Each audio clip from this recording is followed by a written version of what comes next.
Hi guys, and welcome to Connor's Math Lab. Today we'll be talking about inverse functions. So first of all, what is an inverse function? Well, if we have a function f(x) that does something, the inverse function f negative 1 of x, which is usually how it is denoted, undoes the function f(x). What do I mean by that?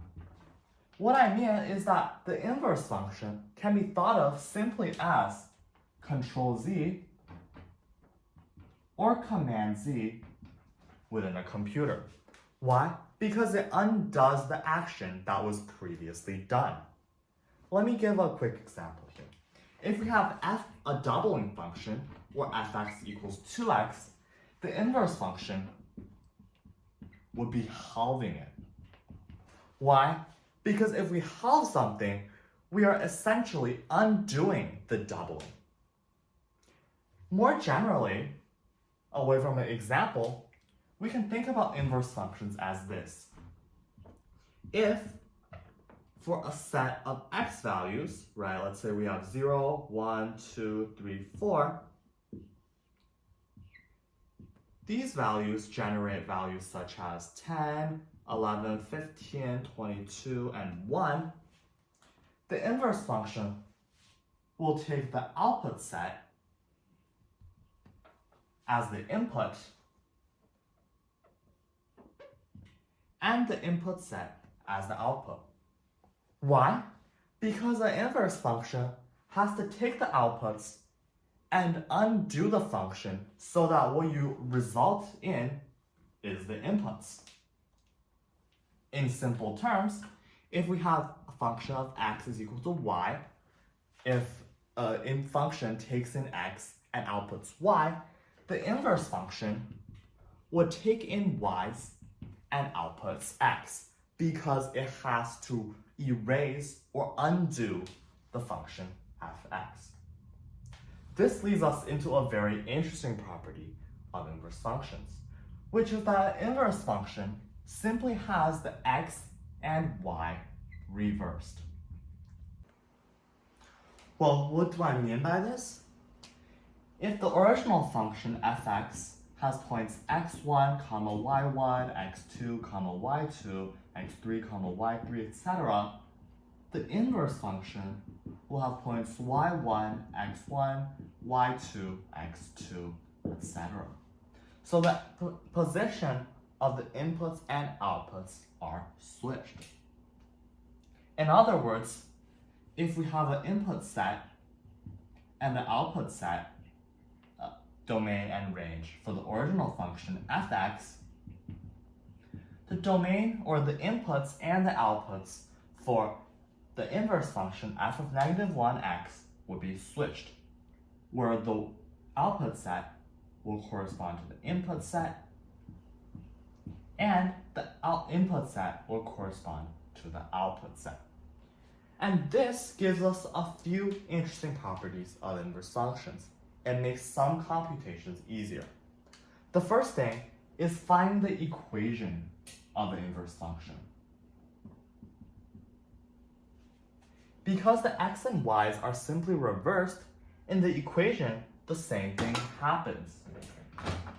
To find the equation of the inverse function, we can simply take the original function, right? Let's say we have f(x) equals 2x plus 3, and reverse the x and y.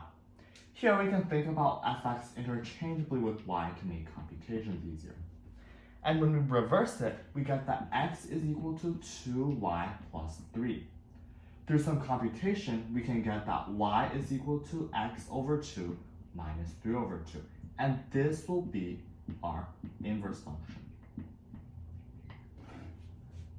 The second niche thing is the domain and range of the inverse function. Look back here. In an inverse function, input set or the x set is simply the y set of the original function. So the domain of f1 or the domain of the inverse function f negative 1x is just the range of f of x or the original function. Similarly, the range of f of negative 1x, or the inverse function, is simply equal to the domain of the original function. And finally, it's important to note that not all functions have inverses. By definition, a function must have only one y value per x value. If we have a function hx, if it has an input 5, the input 5 can only correspond to one value. For example, it can only correspond to 10. It cannot correspond simultaneously to 10 and 13. If this would be the case, this would not be a function.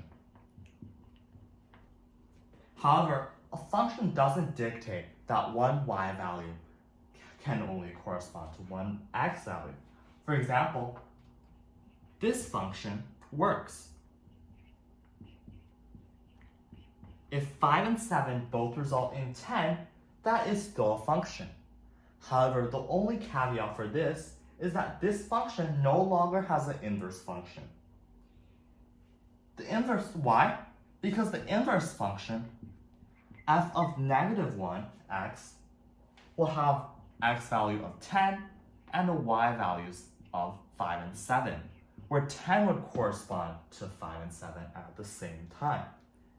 And this would face the same problem that the first function h of x did, because one x value corresponds to two y values at the same time.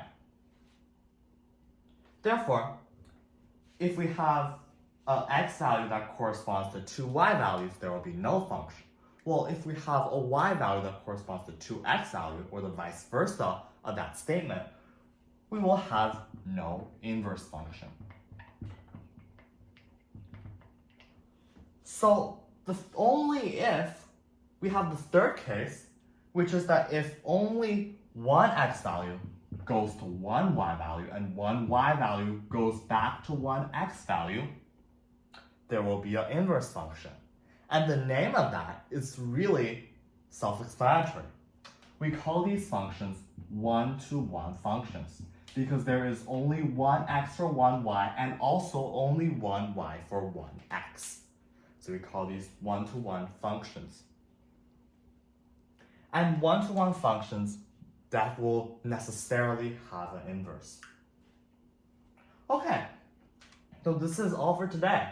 Today we talked about inverse functions, where we gave a definition.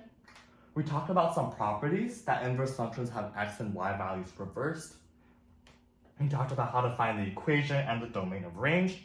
And finally, we talked about one-to-one functions. Thank you for watching my videos, and if you like this, please like, comment, and subscribe to Connor's Math Plan. See you next time!